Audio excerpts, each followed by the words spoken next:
When I was in the sixth grade, I lived on the coast of Oregon in a town full of hills and rough roads.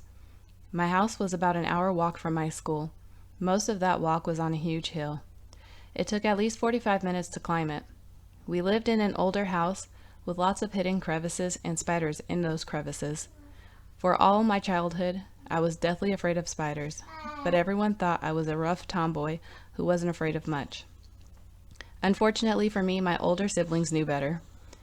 One day, as I was walking up to my driveway, I could see my brother Kevin and one of his friends, Ace, hanging out on the front porch with big smiles on their faces.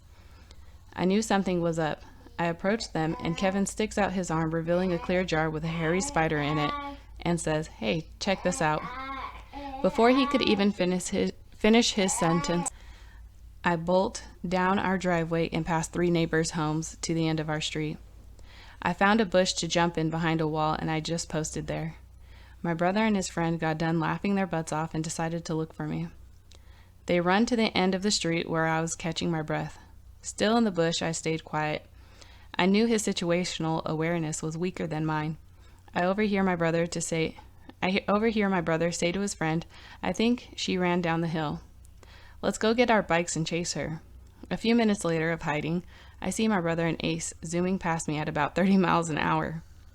Keep in mind, this is a steep hill, about 70% grade. There was no way they could have stopped and turned around even if they did see me.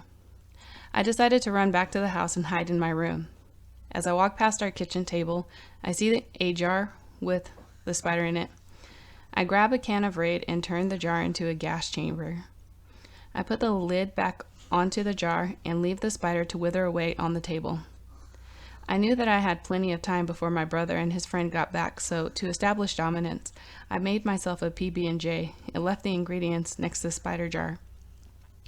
My sister Crystal arrived home, unaware of what was going on, and asked why Kevin was at the bottom of the hill looking for me.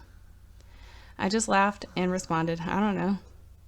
I go to my room, open one side of my closet door, shimmy up the walls, and ball myself on the top shelf underneath a blanket. As I'm curled up at the top of my closet, I hear Kevin and Ace bust through the front door. Crystal asks, "Why do you guys look like that?" They both were sweating like pigs from having to walk up the hill pushing their bikes. Kevin just responds when he sees the lifeless spider, "Did you do this?" Crystal answers, "No, it was probably Katrina. She was around here not too long ago." Realizing his defeat, Kevin and Ace just go to my brother's room and leave the jar on the table. Not only did I win Sibling Rivalry that day, but my brother knew for sure I was not the one to mess with.